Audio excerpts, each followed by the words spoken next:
सर्वप्रथम तो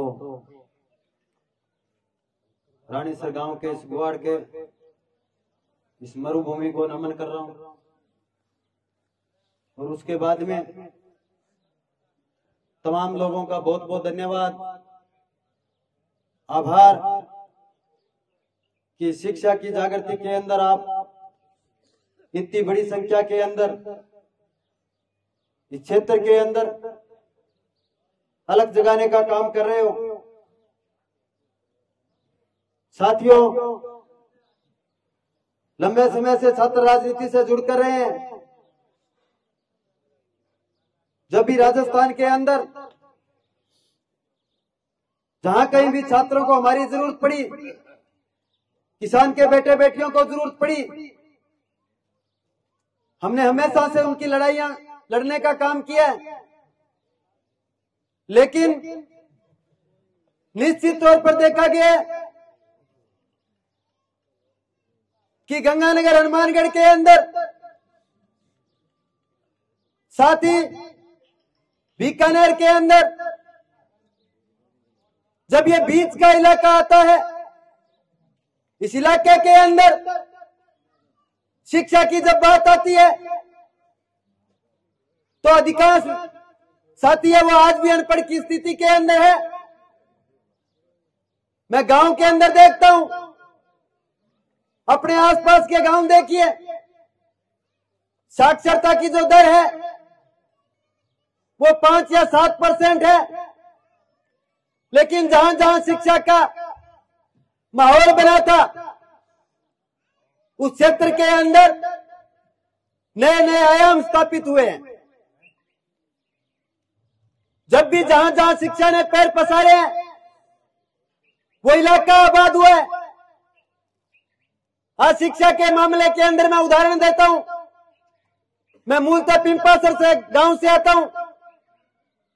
2019 के अंदर मुझे छात्र संघ अध्यक्ष पद पर इस इलाके के लोगों ने, इस इलाके के विद्यार्थियों ने बिठाया था। मैं शिक्षा की बात भली बात ही जानता हूं, क्योंकि पिंपासर गांव के अंदर से या मेरे राज्य सर पंचायत की अगर मैं बात करूं, भारत का सर्वोच्च जो पद होता है उससे लेकर के और जो नीचे से नीचे पद होता है वहां तक हमारे गांव के अधिकारी कर्मचारी है।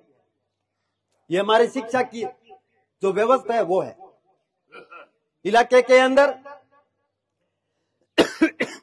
हम भी चाहते हैं कि बड़ा एक जो विश्वविद्यालय बनना था, महाजन या बीकानेर सूबे के अंदर 283 स्कूल चलते थे, जो गूगल की ऑफिशियल साइट के ऊपर दिए गए हैं, और उसके बीच में थी एक विश्वविद्यालय की वो नींव। स्कूल के बाद में बड़े माइक बैठे हैं, उनको बताना चाहता हूं कि छोटे छोटे कॉलेज होते हैं, उनका भी एक बड़ा कॉलेज अपने बीकानेर के अंदर महाराजा गंगा सिंह विश्वविद्यालय के नाम से बना है। ये वही यूनिवर्सिटी है। महाराजा गंगा सिंह विश्वविद्यालय के अंतर्गत 715 कॉलेज आते हैं। 715 कॉलेज थोड़ी बात नहीं है। जो बीकानेर के अंदर महाराजा गंगा सिंह विश्वविद्यालय बना हुआ है, उसके अंदर जो 715 स्कूल है, जिसको हम स्कूल ही माने तो अच्छा है, क्योंकि विद्यालय महाविद्यालय का महत्व को पता नहीं चलेगा। उन स्कूलों के अंदर 13 लाख विद्यार्थी है जो नियमित और घर बैठ के पढ़ते हैं। ये कोई छोटी बात नहीं है।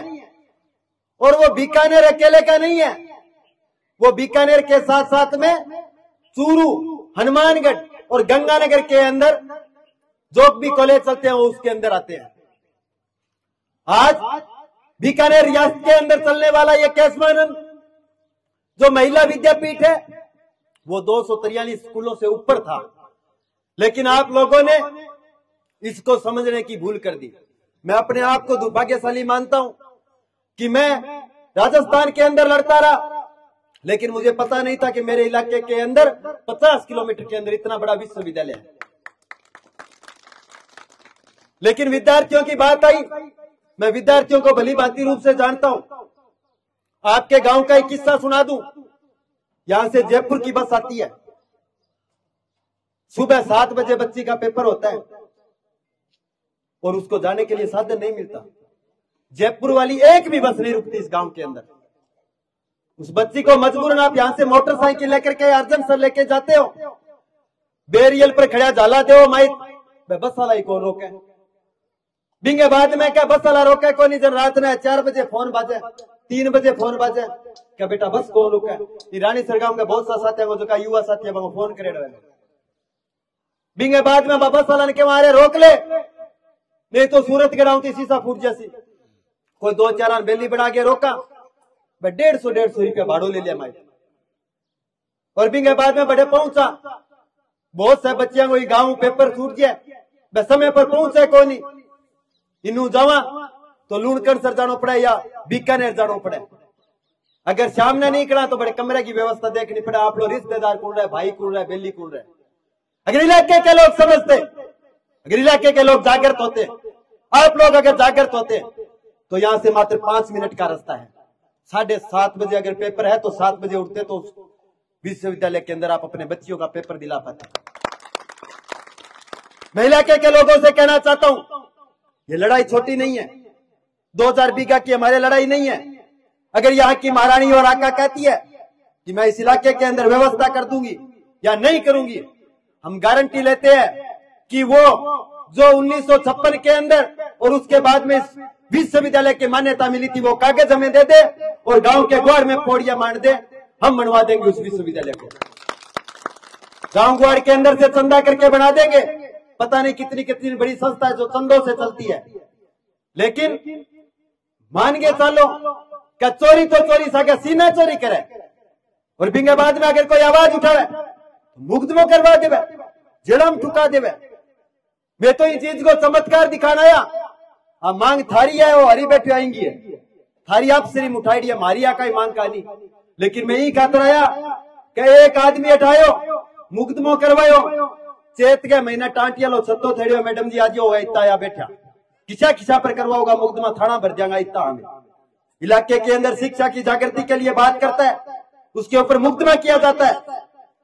आपको समझदार बनना पड़ेगा। मैं तो ये राजनीतिक सभा नहीं है, ये इलाके के भविष्य के नीति और निर्माण के रास्ते की लड़ाई है। यहां से इलाका आबाद होगा। आज गांव के गुआड़ में मैं रत्नीसर गांव जाऊं, रत्नीसर गांव के मैं गाया है, अब क्या जी के करो का 18 रुपया 17 रुपया 13 रुपया किलो दूध बेचा, और तो दूध ही बेचोगा और के करोगा बाद में।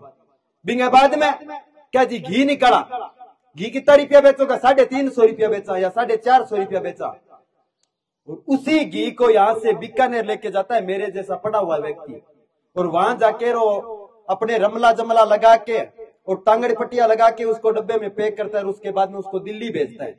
दिल्ली भेजने तक वो घी बिकता है 1500 से 1700 रुपए, और उसके बाद में जब दिल्ली से आगे निर्यात होता है तो उसके बाद में वही घी 2500 रुपए में कनाडा के जो पहलवान होते हैं उनके पास में जाता है, या रत्नीसर गांव से निकला हुआ घी कनाडा पहुंचता है। मैं ये नहीं कहता कि इलाके के अंदर सिर्फ शिक्षा आती है, सब सरकारी नौकरी लग जाते हैं, नहीं। मैं तो अगर इलाके के अंदर ये केशवानंद महिला विश्वविद्यालय बना होता तो आज नए आयाम स्थापित होते। गांव गुआड़ के अंदर से जो घी है, जो दूध है, जो ये सांगरी है, इनका नया आयात और निर्यात होता, और उसके बाद में हर घर खुशहाल होता, हर घर के अंदर रोजगार होता। लेकिन ये लोगों ने आपको सोचना पड़ेगा कि आपको काम करना या नहीं करना। मैं तो आईपीएस सही बढ़ाना चाहे, मैं आईपीएस कौन बना, हमारे गांव के अंदर 700 टाबर है, लेकिन खटे न खटी आपको रोजगार चलाने खातिर व्यवस्था जचा ली, क्योंकि मैं पढ़िया लिखा है, वो दिमाग है। मैं 1400 रुपया किलो सांगरी गामू तोड़ के प्रताप मॉल में बेच सके, बटिंडा बेच सके, और आपा कौन बेच सका, आपा चीजा समझा कोनी, क्योंकि आपा एक दूसरे जुड़ेड़ा कोनी, शिक्षा ही आई का नहीं खातर आपा जुड़िया कोनी आपस में। ये इलाके के भविष्य की लड़ाई है। मैं इलाके के लोगों से कहना चाहता हूं, ये लड़ाई इस तरह से नहीं लड़ी जाएगी।